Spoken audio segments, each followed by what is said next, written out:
for a successful marriage, I think the partners have to realize the hidden traumas that I studied social work and psychology in school, so I'm a little bit on but understanding your childhood traumas and understanding that plays a role in your adulthood. And if you don't ever address that, it may be things that come out here and there that may affect your marriage and just life in general. Welcome, everyone, to Wallet Talks with your host, Jason Alexander. You just heard an excerpt from a lovely couple that we interviewed, Kevin and Elaine Aguilo, and they have the Aguilo brand, and they tell us more about how they overcame the odds and that you either self-afflicted or there was a come upon them in a situation to pay off $65,000 in debt. But before we get into all that, I want to spotlight a couple things. So this is a new segment. I thought it might be appropriate to do. The new segment is called Comment Spotlight.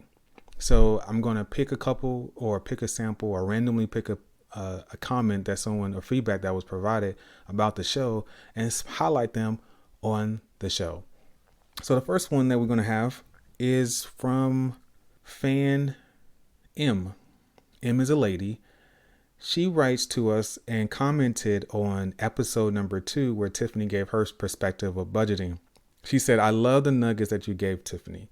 Setting a date every month to go over family budget of spending plan, using it to strengthen the marriage. I like how you said how you entrust the man of God that God has given you with your finances, but you make suggestions and ultimately he is held accountable. Thank you, M, for your feedback. That was lovely. I hope people got something out of it as well, just as much as you did.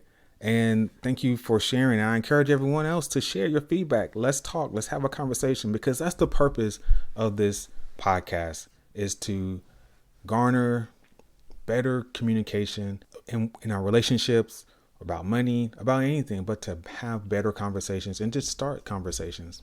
So the best way to do that is to comment, and then I'll have another reason to talk about it on the show.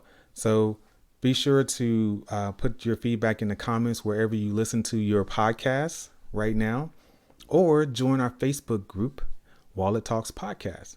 So facebook.com/Wallet Talks Podcast. So did you know is our next segment. Did you know that the bedrock of financial security is consistency with a budget? Did you know that? What do you mean? Well, a survey from pennyhoarder.com, who interviewed or surveyed 1,900 Americans in May of 2021, I think. Yes. And they had a result that 45% of Americans do use a budget to manage their hard-earned income. So what does that mean? That means over half of Americans do not use a budget to manage their hard-earned income. Also they says 56% of surveyed respondents said they didn't know how much money they spent last month. Wow. I can tell you personally that a budget is the foundational piece, the active ingredient, the main ingredient to achieving financial security. And what is financial security? That's whatever you make it, but it has parameters of you're feeling at peace against circumstances. And that usually means you have an emergency fund. That usually means you know where your money is going and you're purposeful with your money. It also means that you're at a place that if you happen to be laid off, you have some cushion to fall back on. Some people see that as being debt free. Some people see that as managing their debt, but having a very healthy stash of cash in the bank account just in case something happens, maybe 6 to 12 months worth of living expenses. But whatever is your prerogative, the main point is the consistent thing is that all people who have been successful in achieving some form of financial security, they had a plan. They had a plan. So the penny hoarder also mentioned, like, okay, so those who don't have a plan, why? It says 19% said they didn't budget because they didn't have the time or energy, and another 19% chalked it up to lack of organization. And in the last, just 6% of Americans said they don't budget because they know they'll overspend anyway. Wow. Fam, let's get better. There's hope in here. A lot of people are, a good chunk of people are budgeting. And so those people who are budgeting, let's go reach out to our community and to our family and friends and ask them, hey, are you budgeting? Do you need help with budgeting? Right? So that some of these reasonings for not budgeting, lack of organization, I don't have the energy.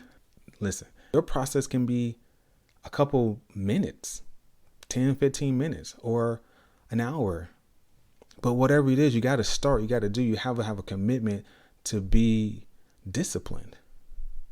And you may not say, well, it's not worth it, right? It's not worth being disciplined. It's like, it's not necessary. Well, I beg to differ.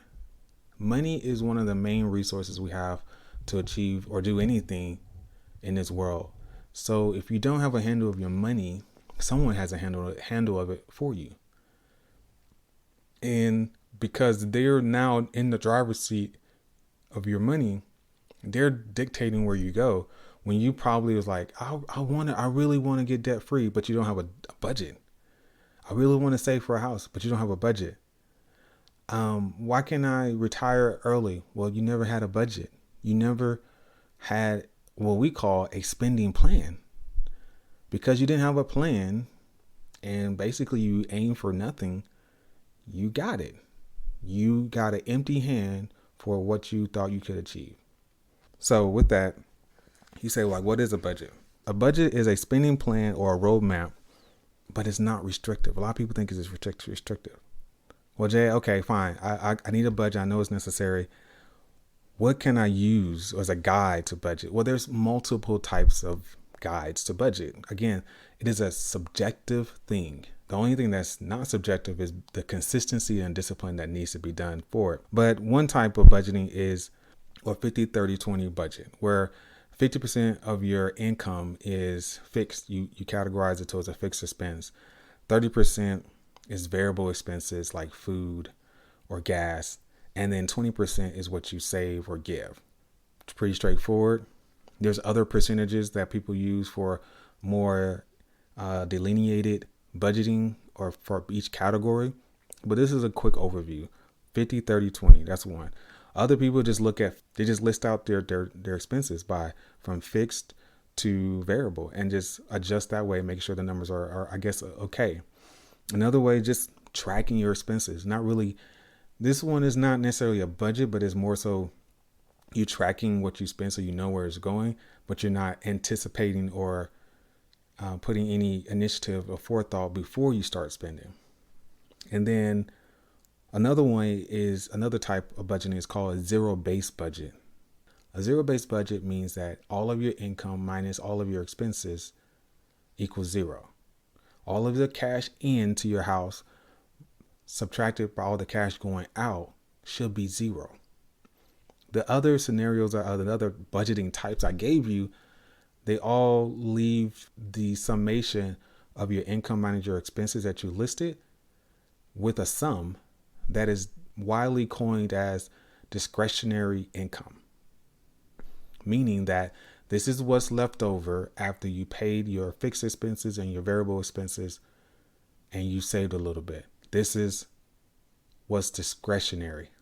It's at your discretion. It's at your judgment what you're going to do with it. Now that's part of it. That discretionary income that's left over, that is the part that gets people in trouble. Because a lot of people know what their fixed are. Their fixed expenses. That's my rent. That's my car payment. That's my house note. Great. You really get tripped up with the variables, like, oh, how many variables do I have? How many variable expenses do I have?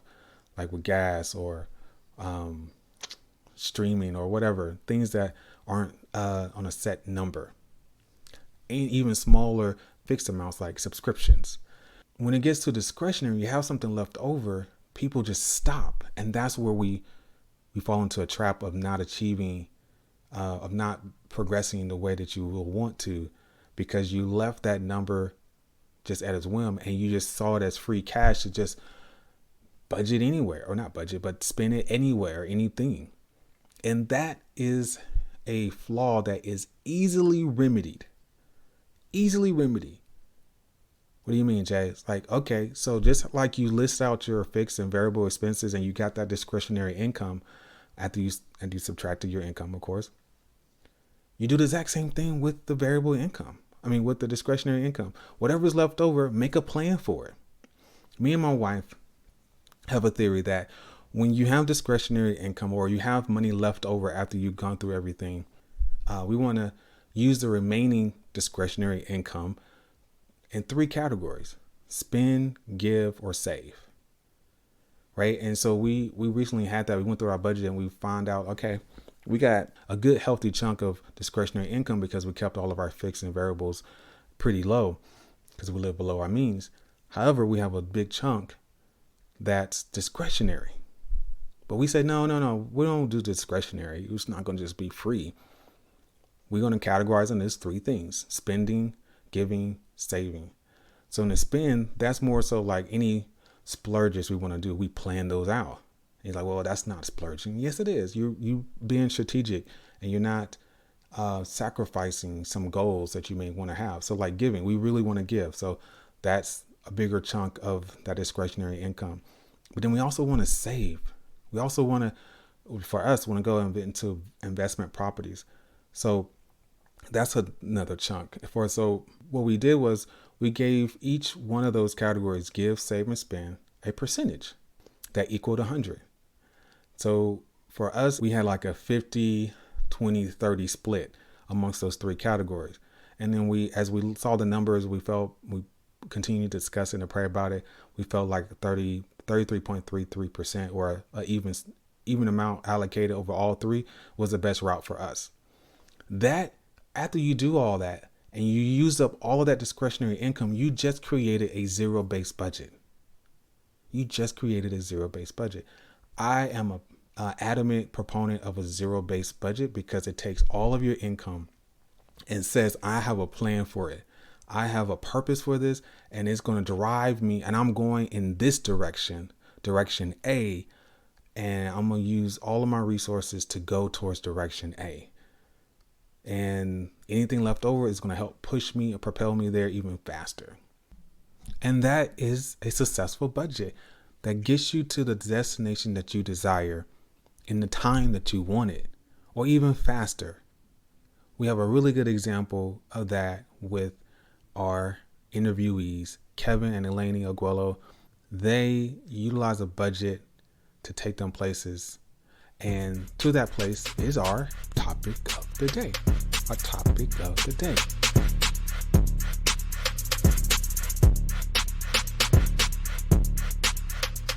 So in this topic of the day, we're talking about budgeting in a family setting with the Aguelo family. And they give us insight on the things that they overcame, the odds that they overcame to achieve paying off $65,000 in debt in 3 years. There's a lot of gems. Please listen closely. I'm telling you, you're going to love it. So without further ado, here's the interview. I'll catch you on the other side.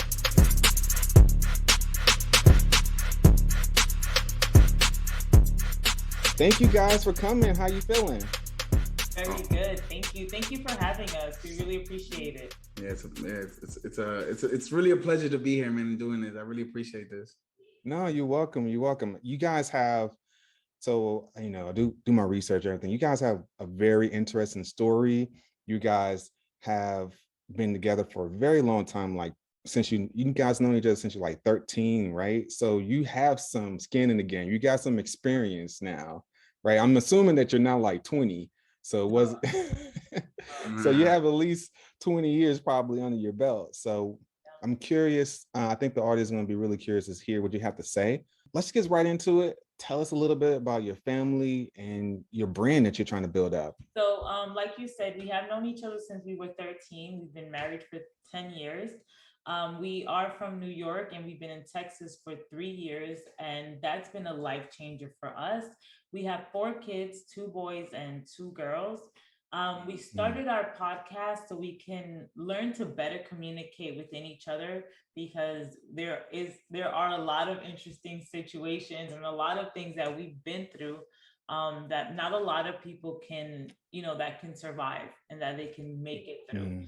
So we started the podcast to be able to talk about all these sensitive topics, and to really live this full disclosure lifestyle. In terms of building the brand, the basis would be the full disclosure lifestyle, being open, being honest, within ourselves, and just, with everybody. And we do believe that if, we want people to feel like they're sitting on the couch with us, when they are, when they're listening. We want them to be like, wow, I can relate to this couple. I can relate to him. And for the wives or the girlfriends, I can relate to her. Because for the girlfriends or the wives, a lot of times we don't realize the influence we have on our spouse. We want a perfect man or a better man, but if we walk in the house and we're yelling all the time, or he walks in every day and, you're mad and you look crazy. And full disclosure, that's what happened today. He walked in and the house was crazy, but it's not always like that. But if it was always like that, how is he going to feel every time he walks in the house? So that's from the female perspective. Yeah, I mean, just to kind of piggyback a little bit, I just really love the whole idea of the full disclosure lifestyle, especially on like marriage and relationships, because I just want people just to practice communicating and being vulnerable and being able to actually have a conversation without your ego getting in the way with your significant other. So I just think just practicing that and building, I don't know if it's muscle memory is the right term, but just practicing that type of exercise, just communicating about, I don't know, like just the most, just I guess things that are difficult to kind of address. Yeah. So it sounds like you're like, let me help you overcome the hurdles that hinder me from being an effective communicator, right? You said it better than we did. Listen, what you do. I'm the host. I'm trying to bring it out and make it crystal clear for the audience. So no, that's cool, because like what you just pointed on, Kevin, was like that ego thing. As I guess from a male's perspective, talk about a situation where that hindered your communication or relationship with Elaine. Let me see. An arbitrary situation, of course. I guess wanting to go out to like a specific restaurant, and as a man, I guess for me at least, I'll always ask her like, hey, what you want to eat or whatnot. And her response most of the time, she's gotten a little bit better, but it's like, I don't know, whatever you want. Oh, she give you that one. Yeah. So now it's like, I wasn't mentally prepared to actually think about what I want to eat because I'm trying to serve you. So, situations like that would kind of hinder me, because now it's like, me personally, I was a bit, you know what, it's just cooking out. You cook better anyways. You know what I mean? We'll save some money. I do. So, just like little situations like that, can really help in the long run, of course. Well, yeah, that's what I think, of course, in my opinion. Yeah. So, Elaine, how has he done? Oh, much better. Much better. Like I said, since we've been together so long, I mean, at 13, like meeting at 13, we kind of grew up together. We went through so much together. And there's been a lot of like us, I don't want to say reinventing ourselves, but as we grow, you change. And there's been a lot of change. And being in Texas in the last 3 years, I feel like we're building a new foundation. I feel like we're building a new foundation, because we both come from single parent households and we're married, and we don't want to be single parent households. Yeah. We don't want our kids to grow up like that. So we've definitely changed within and changed on the outside to be able to have a better marriage and better communication and, be better parents and be better people just in general. Better people. Yeah. So if you being better parents, better people in general, so you have a better relationship, can you walk me through some of your um, things that stick out as far as your challenges that you guys overcame that would be helpful for the audience? So I think for me, I don't know if this is going to answer your question, but like we're from New York, we're from New York City, right? Yeah, And where are you from? from Atlanta. From Atlanta. Yeah, Okay. I don't like you. You're used to like buildings and like apartments, right? I mean, yeah, yeah, houses and apartments, right? yeah, We're just used to buildings. yeah. It's so much smaller. So I kind of like grew up. I guess the word would be like indoctrinated a little bit, Mm-hmm. and just trying to like relearn and like just relearn just that whole relearning aspect now, just because I grew up thinking that as a guy I'm supposed to you know be promiscuous and have the most this and have the most, you know what I mean. Yeah. And I think just the relearning process of actually falling in love with your partner and loving loving this whole situation we're going through. Okay. So with that, then like what would you consider, how would you define a successful marriage, and what have you done that made you have that perspective? So I think a successful marriage is just putting in Mm, some effort. And I think, I honestly think just uh, doing everything together, maybe like 60-40% of the time, a little bit, you don't, for me at least, because I like my own space and stuff. So mm-hmm. just having the effort to actually get out of my head and just go cook with her or go fold the clothes with her, or yeah, go on her walks, or I'm not really into the fitness side, but I should get out of my head and be like, all right, babe, come on, let's go work out, even though I don't want to. Full disclosure, I have to say that, or then it comes out fake. Yeah. So I have to let her know that this is the full disclosure lifestyle. Like, I really don't want to do this. I'd rather play video games or edit something or create some content, but let's go on this. Let's do a 45-minute workout because I love you and I want to make this work for the rest of our lives. You know what I mean? So that's what I think one part of a successful marriage could be. What about you? I think definitely taking responsibility for your own actions, and Mm, knowing that two things, knowing that you can only control yourself, but at the same time, you can influence people. So people are always like, oh, you can't make me do this, or you can't do that, or make me do that. But your presence and what people react and respond to what you do. mm-hmm. So I think it's important for marriages to understand that, because if you're just going on your own doing everything, and it like I'm very independent. Like I said, I grew up in a single mom, and my mom is like super independent. So I had to let go a lot of that to make that work. And it's something that I had to realize in myself. And also, to make us for a successful marriage, I think the partners have to realize the hidden traumas that I studied social work and psychology in school, so I'm a little bit on like, Yeah. but understanding your childhood traumas and understanding that plays a role in your adulthood.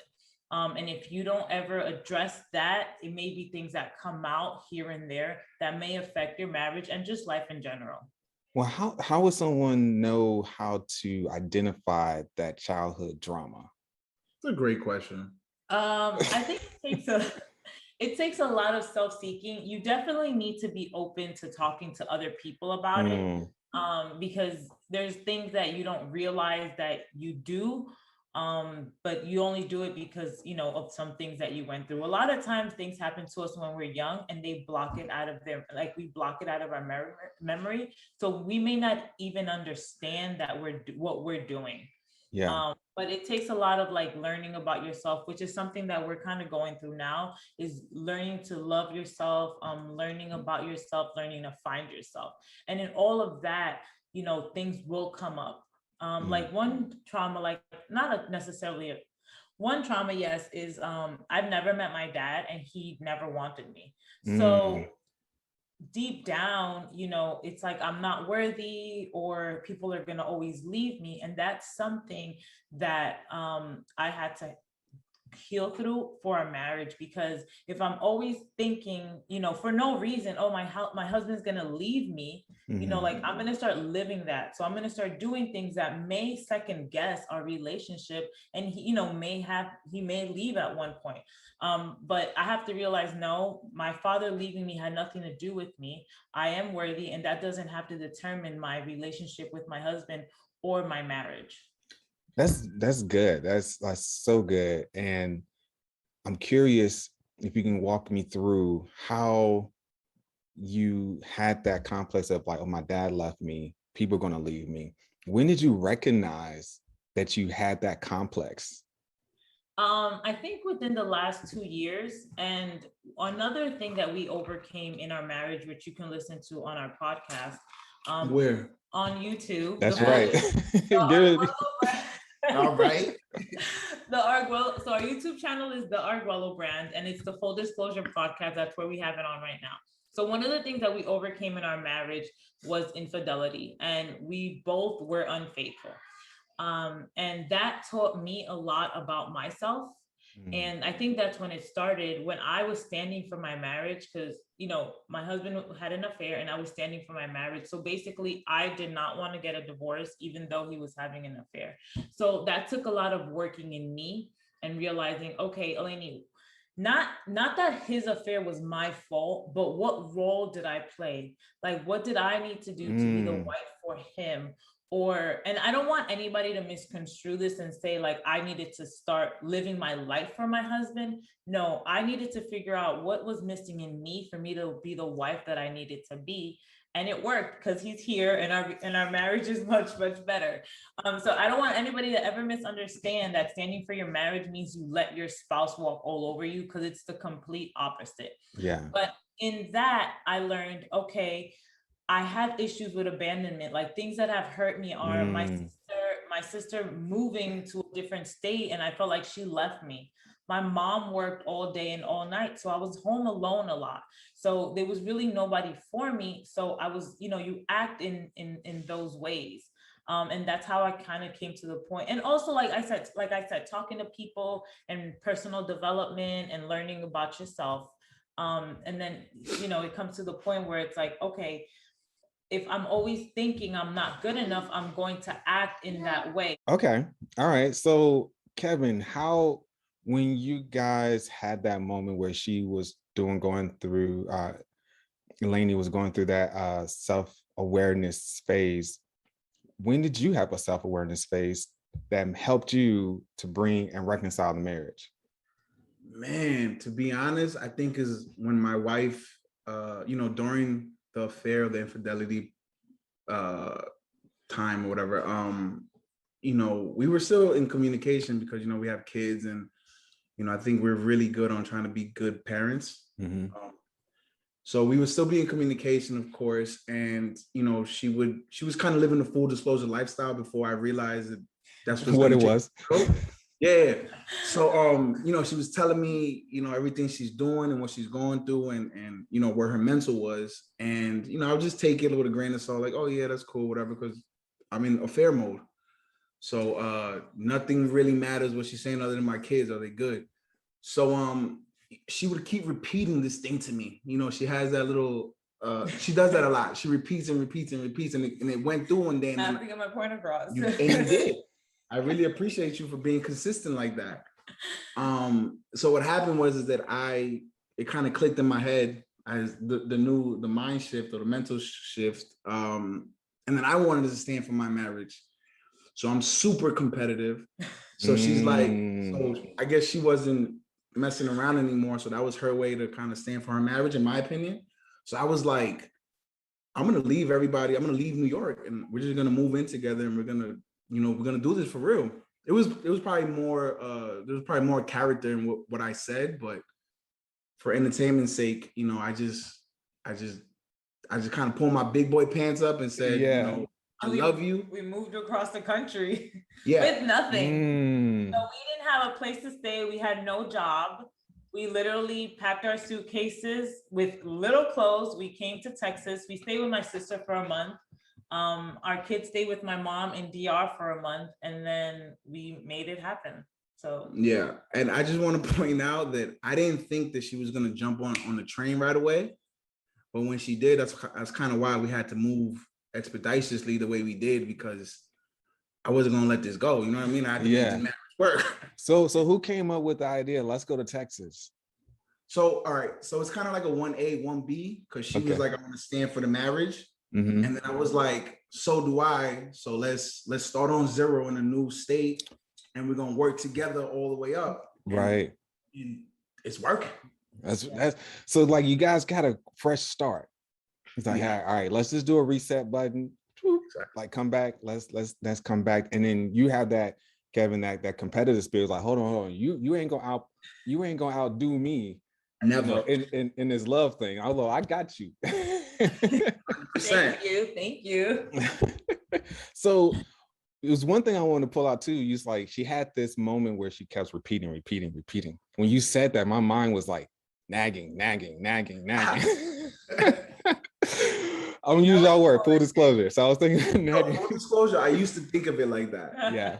Until I started standing for my marriage. Then it was like, she's trying to tell me something. Listen, that's why we got 2 ears and one mouth. I don't know where that came from, but that sounded good. That sounded really good. So speaking on that, Eleni, tell me when, well, I think you actually, Eleni, were first person to do all the full disclosure. And yeah, so you always communicating and being full disclosure. Kevin, when you kept hearing her explain everything out from a man perspective, I take that as, I don't want to hear all the details. I just want to know the main thing. Did you have that moment? 100%. 100%. But it just through it. She just so she's a teacher, she finished school and she's a teacher and stuff. So she kind of like maybe treated me like a little like one of her students and just got her point across, which then made me realize that I probably need everything in layman terms for me to understand anything, and that's what she did, and she got her point across, and here we are. Here you are. It worked. So since you guys sounds like you have a better way of communicating now, what is some of those well, for couples who have problems communicating, one of the main problems with communicating comes up with money. So how do you guys have conversations about money with each other and your kids or whoever in family? I got a good one. So this was recently, right? So I always used to be very like, I always wanted like my privacy. I would give her my password to everything, but just one thing, because I just wanted my privacy. And I realized that wasn't really working for me at the moment. So again, I wanted to top her in standing for the marriage. So I was like, let's have a joint bank account. Let's just have one bank account. I'm not doing anything crazy. I'm not going out. I'm not stepping out on her. She's not stepping out on me. So, we're both secure with having this one bank account. And I think we did that in the beginning when we got to Texas, which was like 2 years ago. Pretty much. And we flourished once I gave her the bank account. Wow. She took care of this money, and I don't like to boast or nothing like that, but honestly, bro, like we come from apartments, and I never thought the reality of owning a house would happen. And she made that happen once I switched over to the joint account.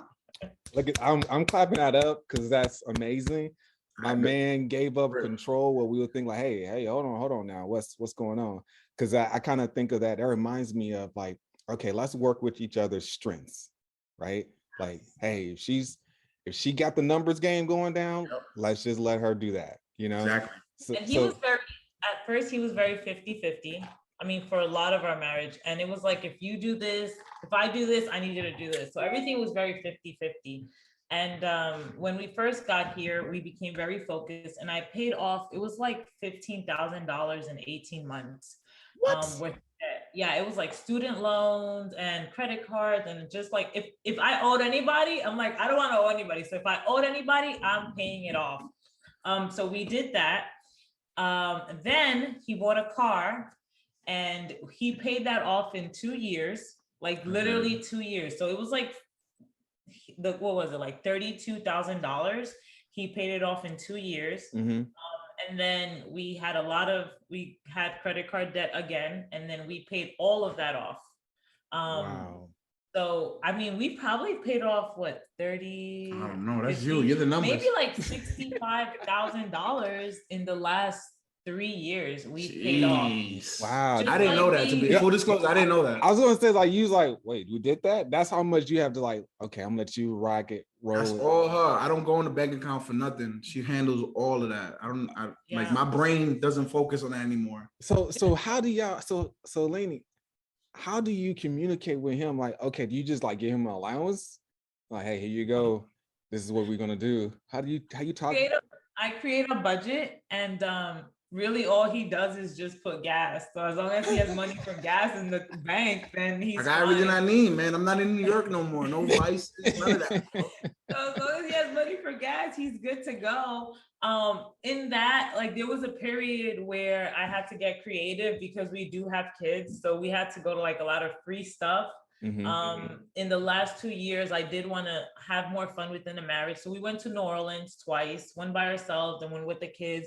We went to Miami. So I try to make it fun, because I don't want him to think like we're working all day, all night, and then like, where's my money? Yeah, you know? Right. So I try to make it fun. We started doing this thing called Boys Day, Girls Day with our kids, which is like the boys go hang out and the girls go hang out. And just even fun things at home, like having a party, which is just us with like a special meal that we made, just to make it fun for him and for the kids. Because for me, I can just be in my, I could just be home all day, not even listen to music, just hang out, and I'll be fine. But I know that they need to have fun, and they need to see like all the hard work that they're putting in is worth it. And he works a lot, and he didn't say this, but I also was able to quit my job, just with the budgeting and staying and everything. So I quit my job, but it doesn't mean that we don't want to start businesses. We definitely want to start businesses. But I'm able to stay home with the kids, which was huge for us. This is amazing, because that's an amazing story. You guys need to bottle that and sell it or something. No, because what I like about it is that you said you try to be creative, you try to get him involved. That's what I hear, and it's like, so that you're not just working and where's my money? I can't have any pleasure with it. Like, yes, money is a means to an end to achieve kind of things, but you shouldn't be living for money. You know what I'm saying? Money should help you live the life that you want, and you created that, sounds like.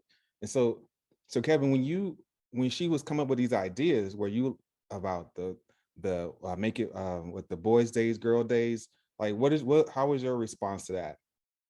I didn't really like anything she was doing, bro. I didn't really so full disclosure. When I, or what is it, when you my liabilities, I degraded my liability when I bought the car, whatever, right? It was like a big car note, and then when we paid the car off, I was like, that money I should be able to have physical cash in my pocket now. And then I was like, babe, get some money. I mean, and nothing happened. But she was doing, in the grand scheme of things, she was setting up, getting the house, the down payment, all the other stuff that she was doing that I don't really know about because my brain can't handle that. But I wasn't with it, man. I didn't really appreciate none of that at the moment. And then I guess she just made it more fun for us. And then instead of me having to think about where to go, she would actually just set me up, and all I had to do was just put gas and show up to where she got us an appointment or booked that. So she just really automated a lot of things that made it really easy for me to not give 101 excuses, Right. Oh, I love that. So you made it simple. You took out all the hard stuff, and so that it can be, you can play into his traits, right? Yes. Okay. Exactly. Well said. That's good. Yeah. Wow. You guys, that's just awesome. I mean, I wasn't going down that way, but so I'm curious because I sense that you guys are rooted in spirituality. So I want to ask, like, what does religion or God play in how you deal with your finances? I definitely believe in tithing And we had a lot of conversations, not always positive ones about this. But I remember when we first got here, it was always like, hey, why can't you just take those 10% and apply it to whatever? And I said that Bible verse, God said, hey, give me my 10% and I'm going to give you more than, than you can handle. And we've been blessed financially. He actually quit his job with a lot of security and benefits and everything to do, to do ride share. And I think you doubled your income. I did. I think he like doubled his income once he started doing that. So I do believe in tithing. I do. That's the bottom line. So every time he gets paid, we put some money aside for tithing because I do believe in it. That's awesome. And you guys, if I can recap, you paid off about $65,000 in over 2 years. 3 years, yeah. 3 years, 15,000 in 18 months, right? Yes. And then 2 years for a car. Like that's, to me, when I hear that, I'm pretty sure the audience is like, oh yeah, but he doubled his income, so they were making buku cash.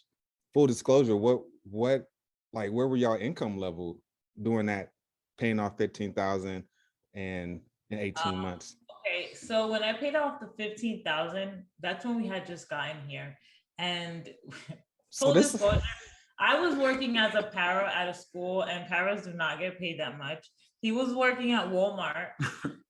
We just got here and we applied wherever and we started working wherever. And that's the truth, like moving across the country, like my sister allowed us to stay in her house for a month and a half, and that was great. But when my kids came, she's like, okay, so, we had to take our 3 kids at the time. We had 3 kids and we had to get an apartment. And we made it work. And that was one of the hardest times because it was like, we have nothing and we have like only enough money to live and start paying off our debt. Wow. But I knew that paying off our debt was going to give us freedom, and it was going to help him see like, like we can actually pay off debt, we can have fun, and we're going to have freedom at the end. So no, when we first got here, we were literally making enough just to survive. Then then a year later, I started teaching, and that's when I started kind of handling more of the money and just working on a budget. Like I budgeted every dollar and I accounted for every dollar. And it was like, babe, I think we're spending too much here. And literally he just swipes his card everywhere he goes. He doesn't know how much we're spending anywhere. So I kind of try to get creative, like, hey, can you do this week and this that week? Because I don't want to seem too controlling, but I do want to make sure that we are, that our money's going where it needs to go. Right. Because he doesn't like, and I don't think any man does, but he definitely doesn't like to be controlled in any way. Not unless he asks me to do something. He does not want to be controlled. So I can't be telling him do this, and this. It's kind of like, hey, babe, do you think that this week you can do this or that? Which is something I had to learn as a wife, to stop being so abrasive. Because I'm a very straight to the point type of person. So I've had to learn ways to communicate to improve ourselves. Kevin, speak on that. How did you?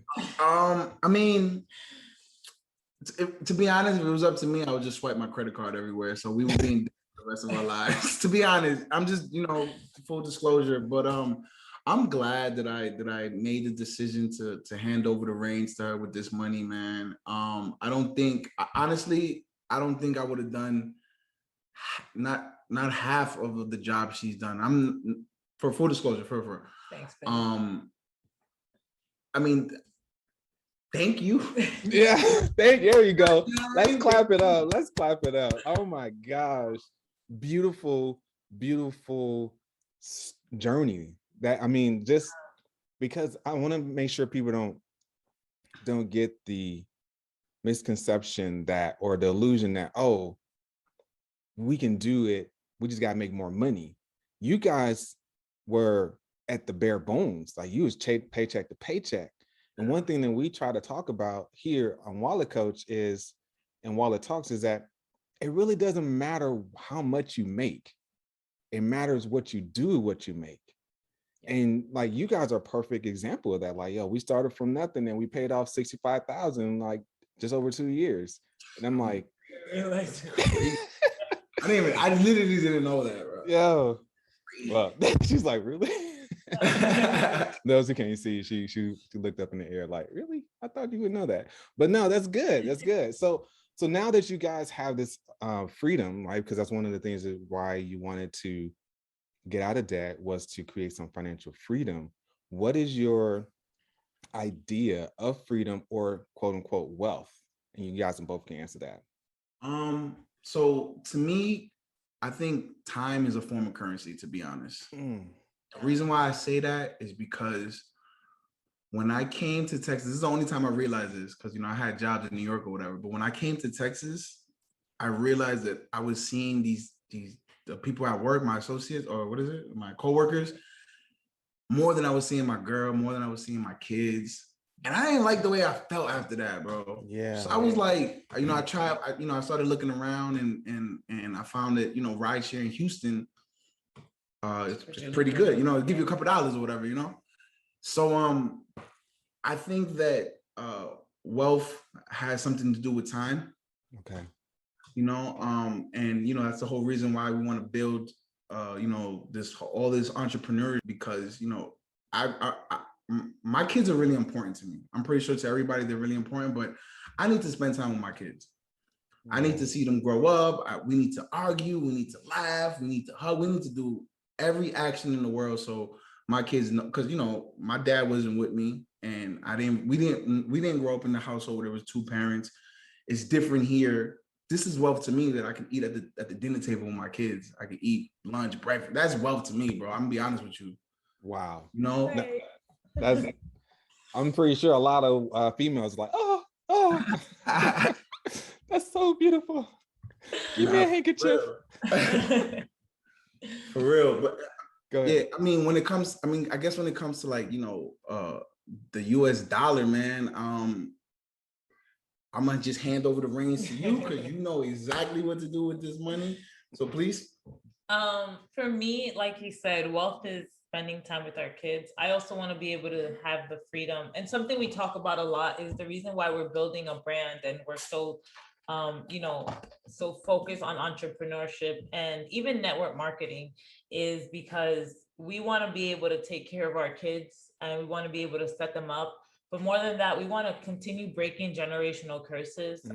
We do want to be millionaires. I know a lot of people want to do it, but we want to be millionaires. We want our kids to be, they don't have to be, set up for life, but we want to be able to like have them ready for more. One of our goals is having, properties for when our kids turn 18.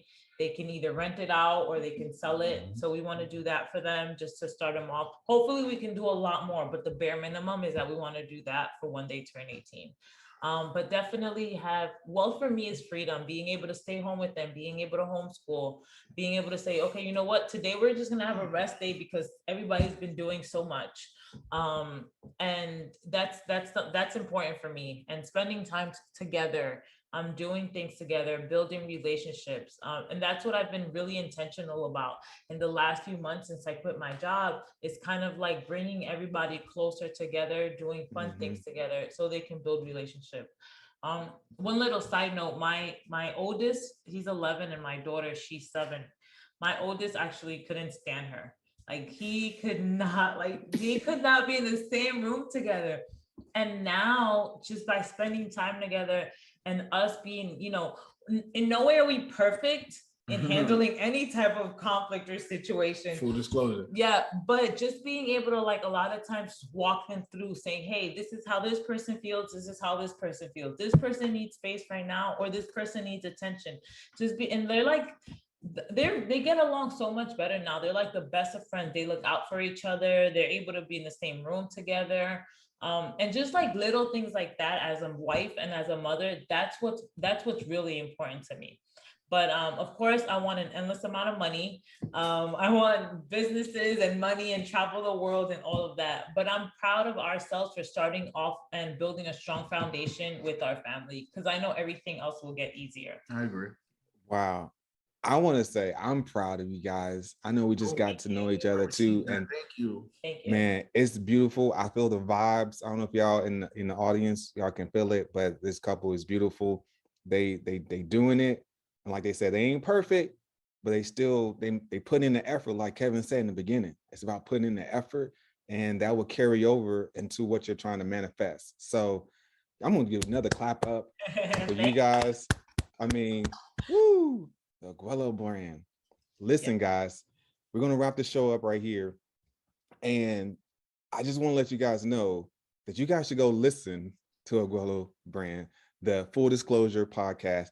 Tell them, Kevin or Lainey, where they can, subscribe and follow you guys.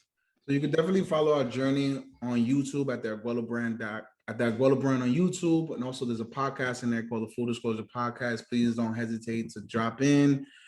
Constructive criticism is accepted. Please don't hesitate to leave your comments down below. When you go on there. Yeah. Wherever it is. Leave us comments and subscribe. Yeah.